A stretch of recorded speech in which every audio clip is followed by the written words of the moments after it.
Le musée de Grenoble présente une exposition de Philippe Cogniet. Philippe Cogniet est un artiste français, né en 1957 à Nantes,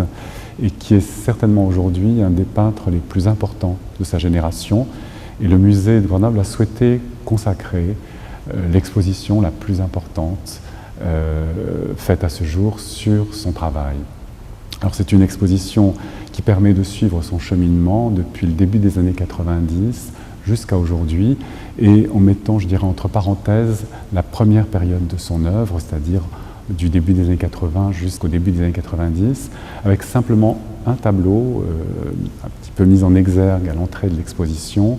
qui permet de voir ce que Philippe Cogniet a fait dans les années 80 et qui s'intégrait bien dans je dirais, toute une génération d'artistes qui ont porté ce retour à la figuration, donc, qui a caractérisé je dirais, ce moment de l'histoire de l'art au plan international. Alors, ce qui nous intéresse, c'est son travail à partir de 1991-92, où tout à coup, il s'appuie sur la photographie pour parler du monde qui l'entoure, parler du monde d'aujourd'hui. Et il va le faire, je dirais, comme quelqu'un qui s'ouvre littéralement au monde, de manière très méthodique, en commençant par des repérages de, je dirais, son environnement immédiat, ses proches, les objets du quotidien, puis ensuite les premiers paysages autour de chez lui, ensuite les premiers paysages urbains, c'est-à-dire quand on quitte, je dirais, la campagne pour aller vers la ville, et enfin cette plongée dans ces grands paysages urbains qui ont fait pour beaucoup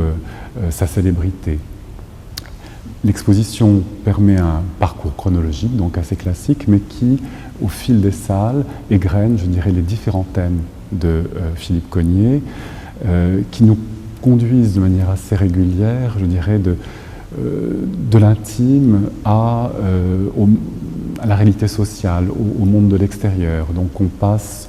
de la chambre d'hôtel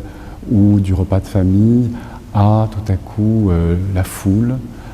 sur la plage, dans une manifestation publique, ou encore à ces grands paysages urbains tout à fait magnifiques qui donnent un reflet, je dirais, très cru du monde d'aujourd'hui, très direct. Et c'est, je crois, une des grandes vertus de la peinture de Philippe Cogniet que de représenter le monde tel qu'il est, ce monde d'aujourd'hui, extrêmement complexe, contradictoire, et cette complexité de la réalité d'aujourd'hui, du monde qui nous entoure, est restituée aussi, au-delà des images, par la technique picturale, qui est une technique extrêmement complexe, elle aussi, très subtile, qui donne des effets tout à fait magnifiques et qui, je crois, est un des grands apports dans la peinture d'aujourd'hui, qui est fait, donc réalisé par Philippe Cogniet. Alors, je crois que le parcours au musée de Grenoble est très complet. C'est un véritable voyage à travers à la fois le monde d'aujourd'hui, l'univers de Philippe Cogniet, mais également un voyage dans la peinture et dans l'histoire de la peinture, puisqu'il y a véritablement aussi dans cette œuvre un souci de prendre en compte toute l'histoire de la peinture. Et je crois que c'est une des très grandes forces de cette œuvre. Donc, peut-être une invitation à découvrir cette œuvre tout à fait magnifique et en même temps à venir s'enrichir d'un nouveau regard sur la peinture actuelle. Tous les travaux qu'on voit dans cette exposition ont une chose en commun, tous, enfin, sauf les dessins, c'est la cire d'abeille. La cire, c'est une chose qu'on fait fondre, on peint à chaud, donc une trace de pinceau, mais ce qui a été intéressant, c'était dans le deuxième temps, toujours été dans la construction-destruction,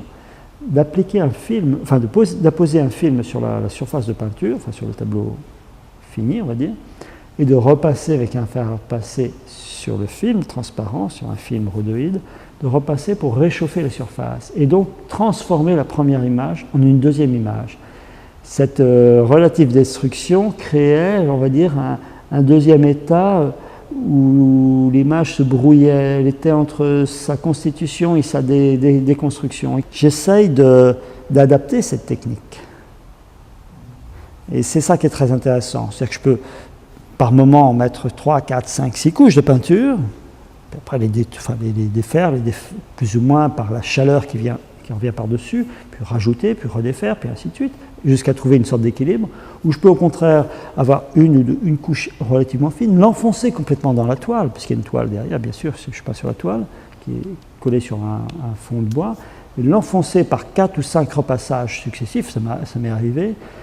jusqu'à faire disparaître l'image dans la toile et la faire ressortir dans un deuxième temps, un peu comme si l'image devenait fantomatique. C'est vraiment, on va dire, c'est la renaissance de ce qui a été enfoui et qui ressurgit. Dans certaines peintures comme celle-ci, ou des Google, au contraire, là, il faut que j'ai une netteté parce qu'il y a tellement de détails, tellement de choses. Parce qu'il faut absolument tendre les choses, il faut absolument... Si ça devient trop flou, tout disparaît, et cette tension disparaît, et cette mollesse ne me conviendra pas. Donc c'est en fonction, je dirais, du sujet que je choisis, que j'adapte ma technique.